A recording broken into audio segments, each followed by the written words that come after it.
Welcome to Massive Beers. My name's Matt. We do beer things here.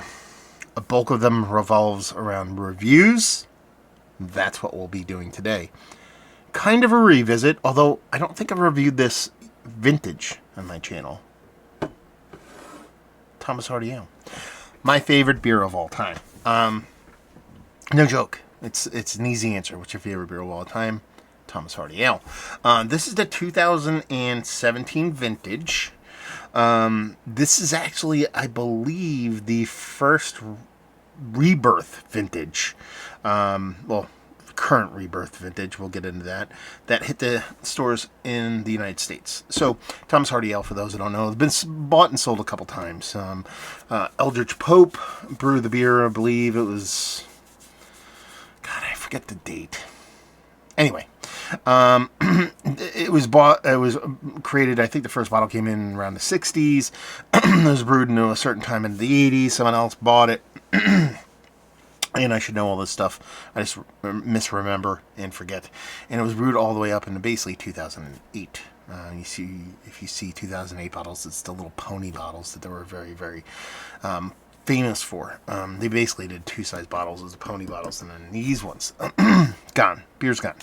Hoarded it as best I could, found bottles randomly every now and then lo and behold, in 2016, it comes back. Me being me, I actually wrote the company directly, said, I need this in my life. How can I make this happen? And they sent me off bottles. They sent me off 2016 bottle. A couple of them in some barrel-aged versions. And I debuted them on my channel back then, and goddamn, they were back. The thing with Thomas Hardy, though, is it does need time. Usually a decent amount of time to become what I think is its true form. While tasty, fresh, you gotta wait in those. So the barrel-aged versions were much funner, and I've kind of bounced, various vintages and more recent offerings from them, whether they be barrel-aged versions or special editions and yada yada yada. We're now in 2022, and I was heading up to Beer Tube Palooza and popped by my buddy Ben's place, and he said, hey man, I got some beer for you. And lo and behold, he said some 2017 in that box for me, and we're going to review it right now.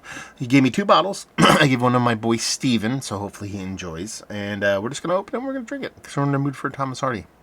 So you're talking about 5 years old. I think they hit their stride, like classic ones, really do hit their stride at 8 years plus. But I'm curious to see where 5 years lands on this sucker. So anyway, what does it say in the bottle? It says Thomas Hardy Ale. It says, in the Trumpet Major, Hardy wrote of Dorsetshire strong beer. It was of the most beautiful color in the eye of an artist in beer could desire. Full in body, yet brisk as a volcano. Piquant, yet without twang. Luminous as an autumn sunset, free from streakiness of taste, but finally rather heady. This is bottle 41,667, vintage 2017. Product of England. On the back here is first brewed in 1968. Okay, Thomas Hardy Ale is a barley wine produced in just once yearly with some annual vintages in limited quantities. Some specimens of the rare bottle condition classic have been kept for at least 25 years, maturing in flavor and aroma. To discover how to store it and taste it best, visit thomashardyale.com. 11.7%. Ingredients: water, barley malt, cane sugar, hops, and yeast. Produced by Meantime, that's where they brew it, but the company that actually produces it is, what was the name of the, man, I should remember this, but it's been a long time. I forget the name. It's basically a distributor purchased a recipe, not because they were like, this is a cash cow, because every time this has been basically out of production and back into production because it costs so much to make, they wanted to bring it back. So they bought the recipe. They went through several iterations of the beer until they settled on the one they thought was true to the classic and started brewing it at Meantime because they wanted to brew it in England. They didn't want to brew it. I believe the company was based out of Italy. So, I mean, that is classic Thomas Hardy in color. A little bit lighter than what I prefer to be at its true form. Comes in decent bit darker than that, but we're on our way. If you actually look at the reviews I've done of fresher ones, they tend to be a bit lighter, a bit clearer than this. Nice, nothing too aggressive, but you're talking about a barley wine that's 5 years old. We're talking about a proper head here. Essentially looks like a really dense version of iced tea. So, kind of excited for a nose. Yeah, it's on its way. It's on its way. It's like a classic English tea vibes. Orange pekoe, red, orange pekoe, black tea kind of mixture, red rosy. But you're starting to get a little bit of those kind of more sweeter notes from it. You're getting into the caramel, into a little sugar daddy-esque kind of realm. It's very much it's hints of that. It's not getting there, but you can tell that it's on its way to that sugar daddy. It goes caramel, toffee, sugar daddy, raisinets. That's where we want to be, as raisinets. But we're in the caramel, toffee, just starting to transform to the sugar daddy level on this. There's a decent amount of herbaliness in there. That's why I talked about this kind of orange pekoe, black tea mixture. That's your classic British tea mixture. But there is this richness to it. There's this promise. That'd probably be the best word I could use here. This promise of a future that is beautiful. Not that it's not beautiful now. I'm just saying I can smell what this is going to be like in 5 to 8 more years, and it gets me a little giddy.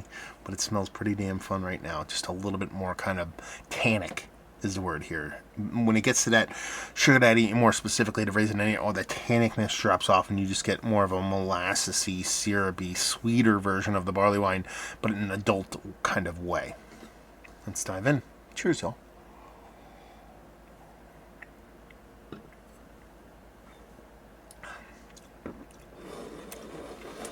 Drinks exactly like it smells. It's so fun. It has this bitterness to it, and it has this tannicness to it. And I want to lean more tannic than anything. That's the word I want you to keep on mind when I'm talking about it, because that's what it is. When I mean tannic, I say these words sometimes, and I assume everybody knows them. A wet tea bag in your tongue. That's what I'm talking about. So, it has that tea-like herbally vibe to it. Now, that's on purpose. There's a lot of old school English hops in here. That's where this beer finds its longevity. It's high ABV and its hop saturation.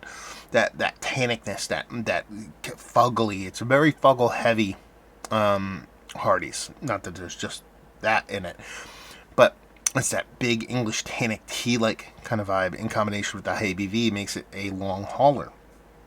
And the fact that it's just, bottle conditioned, nothing crazy going on here.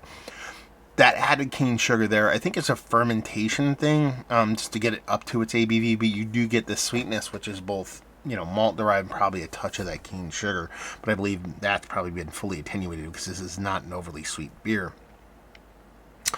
The malt presence here, again, is almost like intertwined, tied together with the hops here. It comes off as this kind of malty, tannic combination.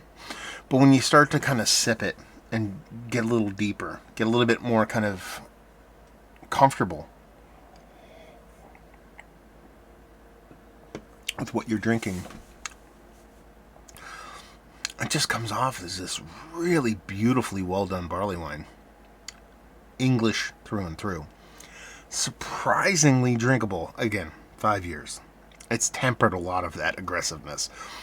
You're talking about 12%. I'm drinking this just as easily as I've drank some Marzens and some more Oktoberfesty beers as of late. You're drinking something ABV, get a little warm in the cheeks, get a little giddy. It's just a pleasure, man. This is just an all-timer for me. And, I'll be the first to say I'm a homer.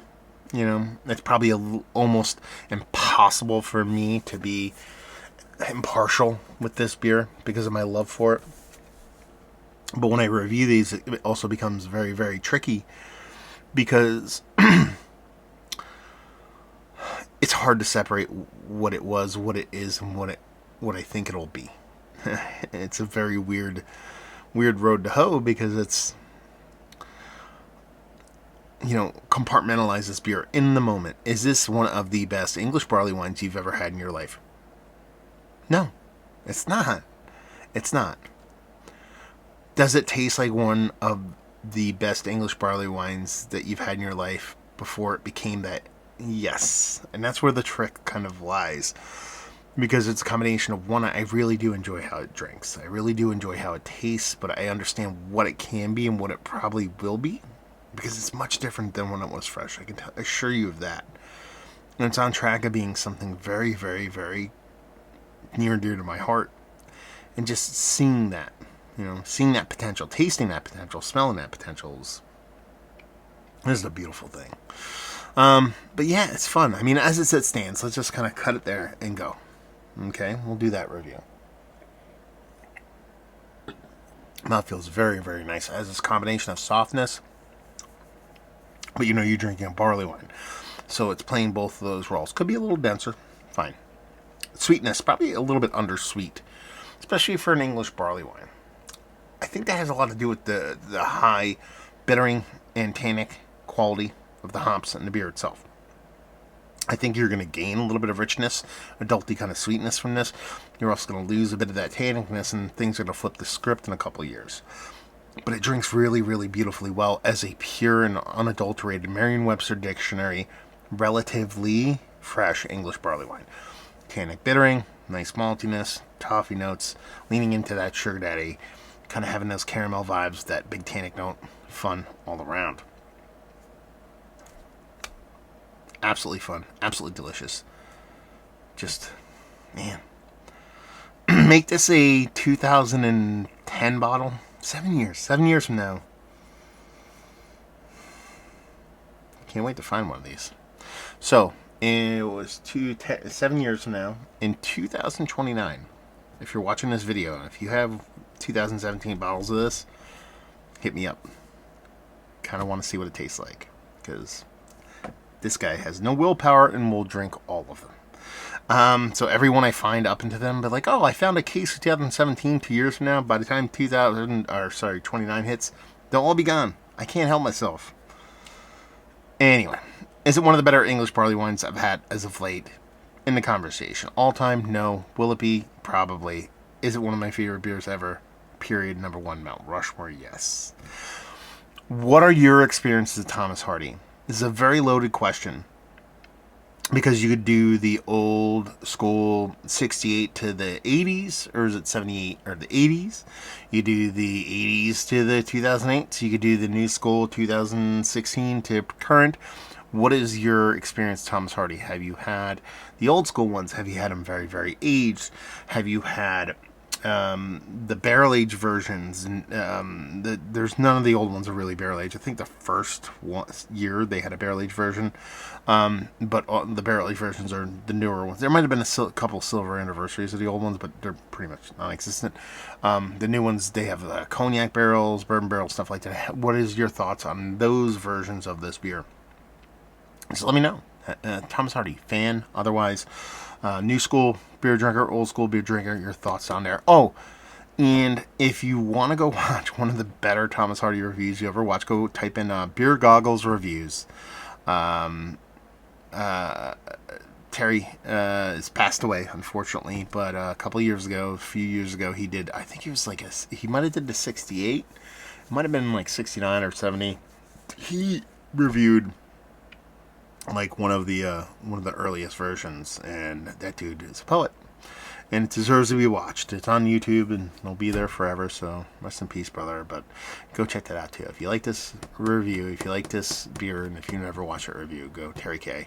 Go see his Beer Goggles review on the old Hardy he drinks. It's just that's the best one on the internets. So there you go. What else can I say other than hopefully you guys enjoyed this review? I'll see you next time. Cheers, y'all.